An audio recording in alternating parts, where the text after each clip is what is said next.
Kita rasanya ingin membalas, kita rasanya ingin menunjukkan siapa diri kita, begitu ya. Tetapi kita tetap mengandalkan kerendahan hati kita di hadapan Tuhan.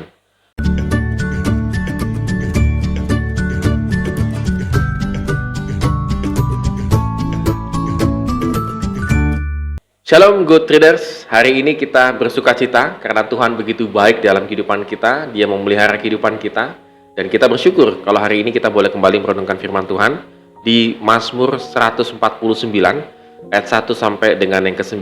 Tetap semangat untuk membaca dan merenungkan firman Tuhan.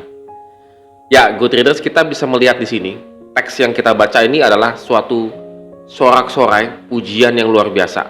Dikatakan di sini di ayat yang ketiga, biarlah mereka memuji-muji namanya dengan tari-tarian, biarlah mereka bermazmur kepadanya dengan rebana dan kecapi. Sepertinya ada kemenangan yang mereka rayakan, yaitu memang Tuhan berkuasa dalam kehidupan mereka.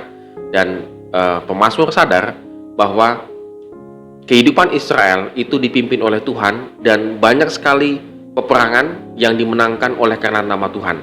Jadi ini adalah satu refleksi oleh si pemazmur terhadap kemenangan yang didapatkan oleh bangsa Israel.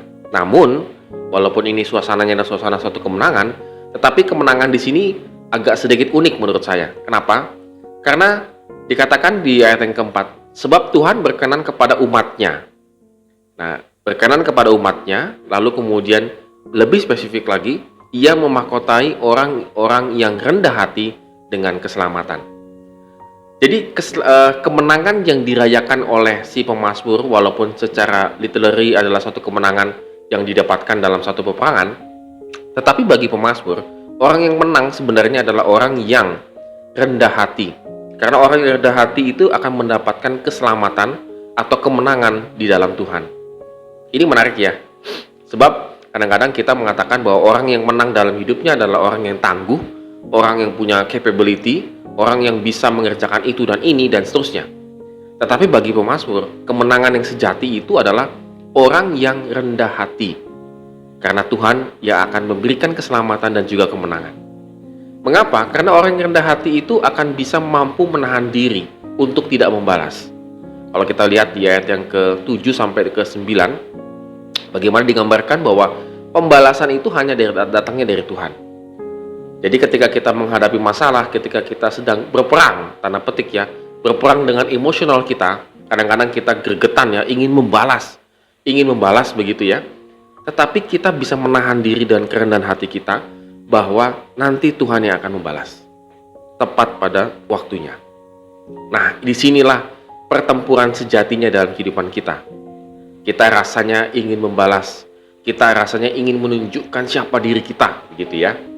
Tetapi kita tetap mengandalkan kerendahan hati kita di hadapan Tuhan, bahwa Tuhanlah yang akan membalas tepat pada waktunya. Jadi good traders, pada hari ini kita renungan kembali. Mungkin kita adalah orang yang sedang mengalami emosional yang sangat luar biasa. Kita sedang dalam pertempuran emosional, persoalan hidup dan seterusnya.